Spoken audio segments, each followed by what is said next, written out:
সবাইকে শুভ 25শে বৈশাখ জানিয়ে আজকের ভিডিওটা শুরু করলাম। আজকের ভিডিওটার বিষয়বস্তু হচ্ছে ব্রাঞ্চ অ্যাকাউন্ট। আবার একটা বিরাট বড় চ্যাপ্টার, কনসাইনমেন্টের চাইতেও একটা বড় চ্যাপ্টার হচ্ছে ব্রাঞ্চ। তাহলে আমাদের একটু ব্রাঞ্চের প্রথম কনসেপশনটা নেওয়া দরকার। ব্রাঞ্চ অ্যাকাউন্ট সিস্টেম বলতে গেলেই আমরা যেটা করব সেটা হচ্ছে কি না, ব্রাঞ্চ অ্যাকাউন্টিং। তো ব্যাপারটা হচ্ছে কি, ব্রাঞ্চ অ্যাকাউন্টিং এর কথা ভাবতে গেলেই আমাদের যেটা প্রথম মনে আসে যে ব্রাঞ্চ বলতে কি বোঝায়, শাখা। তাহলে ধর বাটা শু কোম্পানি, এই বাটা শু কোম্পানি ধর আমি সোদপুরে থাকি, সোদপুরে আমাদের একটা লাইনের এপার আছে আর একটা লাইনের ওপার আছে। লাইনের ওপারে একটা বাটা জুতোর দোকান আছে, লাইনের এপারে আমাদের বাড়ির কাছাকাছি আরো একটা বড় জুতোর দোকান আছে, মানে বড় বাটা জুতোর দোকান আছে। এটা অনেকটাই বড়, অনেক বেশি স্টক এখানে রয়েছে, এটা তুলনায় অনেক ছোট। তবে এটা ওল্ডেস্ট, আমি আমার একেবারে ছোট বয়স থেকে এই বাটার জুতোর দোকানটা দেখে আসছি। এবারে আমি থাকি সোদপুরে, পারমিতা থাকিস মাকড়দায়, তাহলে মাকড়দাতেও দমজুর বা মাকড়দার আশপাশে নিশ্চয়ই বাটার জুতোর দোকান আছে।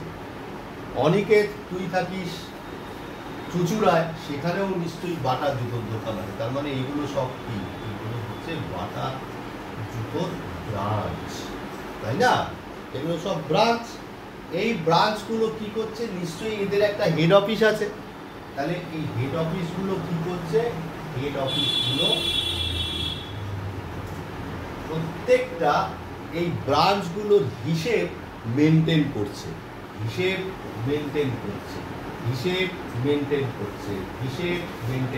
তার মানে হেড অফিসের অনেকগুলো ব্রাঞ্চের হিসেব মেনটেন করতে হয়। তাহলে আমরা পরবর্তী সময় যখন অঙ্ক করবো সবই দেখবো in the books of head office অঙ্ক করছে। তাহলে ব্রাঞ্চ তাহলে কাকে বলছে, তাহলে ব্রাঞ্চ বলছে যে যখন মানে কোনো একটা হেড অফিসের সাপেক্ষে অনেকগুলো শাখা বিভিন্ন জায়গায় খোলা থাকে, সেটাই হচ্ছে ব্রাঞ্চ। এবং আমরা অ্যাকাউন্টিং ট্রিটমেন্টটা করব হেড অফিসের দিক থেকে। এবার আমরা আরেকটু ব্রাঞ্চের এলাবরের ডিসকাশনে যাওয়ার চেষ্টা করব। ব্যাপারটা হচ্ছে যে আমরা ব্রাঞ্চের যদি ক্লাসিফিকেশান বোঝবার চেষ্টা করি তাহলে কি দেখব, তাহলে প্রথম দেখব হচ্ছে এবার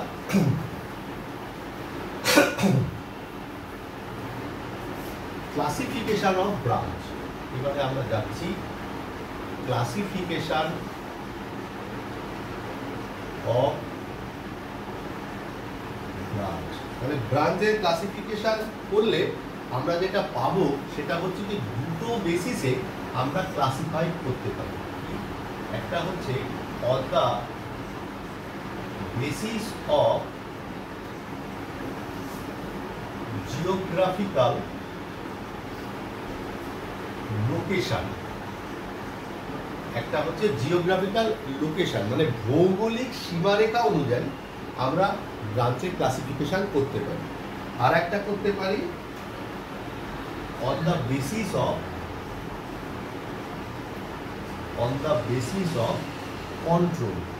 কন্ট্রোলের দিক থেকে আমরা ব্রাঞ্চের শ্রেণীবিভাগ করতে পারি।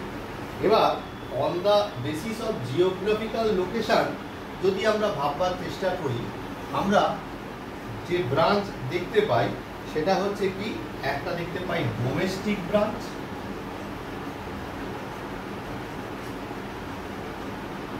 আর একটা দেখতে পাই হচ্ছে গিয়ে ফরেন ব্রাঞ্চ।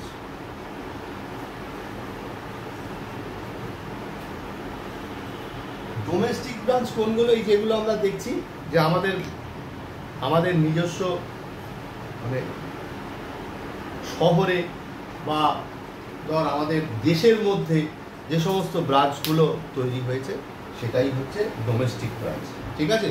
তা এরকমভাবে দেশের মধ্যে যখন ব্রাঞ্চগুলো তৈরি হয় সেটা হচ্ছে ডোমেস্টিক ব্রাঞ্চ, আর দেশের বাইরে যখন ব্রাঞ্চ তৈরি হয় সেটা হচ্ছে ফরেন ব্রাঞ্চ। ফরেন ব্রাঞ্চের অঙ্ক আমাদের করতে হবে না। ফরেন ব্রাঞ্চের অঙ্ক এখনকার যা সিলেবাসের অবস্থান, তাতে করে এখন বলে নয়, এর আগেও সেভাবে করতে হয়নি। ফরেন ব্রাঞ্চের অঙ্ক করাটা বেশ জটিল, এই জন্য এটা আমরা করব না। তাছাড়াও অনেক কিছুই করব। On the basis of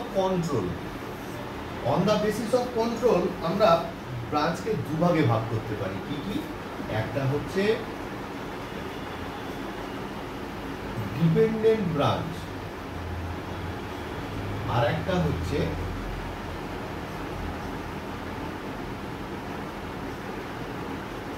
independent branch.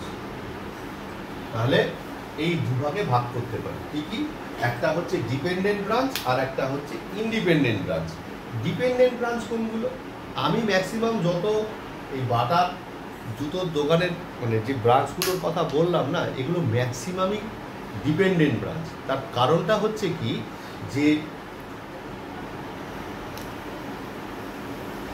যে সমস্ত দোকানে বিরাট কিছু সেল নেই, সেগুলোকে সবটাই হেড অফিসের ওপর নির্ভর করতে হয়। হেড অফিসই বলে দেয় কীভাবে কী করতে হবে না। কিন্তু এমন অনেক ব্রাঞ্চ আছে যেগুলো ইন্ডিপেন্ডেন্ট ব্রাঞ্চও হতে পারে। ইন্ডিপেন্ডেন্ট ব্রাঞ্চ মানে যারা স্বাধীন, তার মানে কোনো ডিসিশান নিতে গেলে ডিপেন্ডেন্ট ব্রাঞ্চকে হেড অফিসের ওপরে নির্ভর করতে হয়।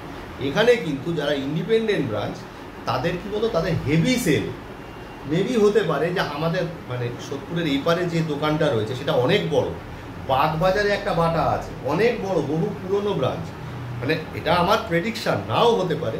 ওখানে হয়তো সেল এত বেশি, ওখানে হেড অফিস থেকে বলে দেওয়া আছে যদি হঠাৎ করে কোনো ডিসিশান নিতে হয় তোমরা নাও, তখন সেই ধরনের ব্রাঞ্চকে বলা হয় হচ্ছে ইন্ডিপেন্ডেন্ট ব্রাঞ্চ।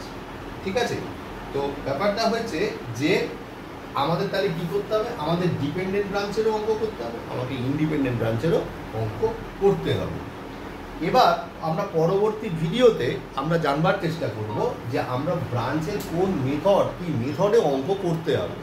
আপাতত এই ভিডিওটা এইটুকুই। খাতায় এই ফরম্যাটটা বা এই ফ্লো চার্টটা লিখে নিস, তোরা লিখে নিস।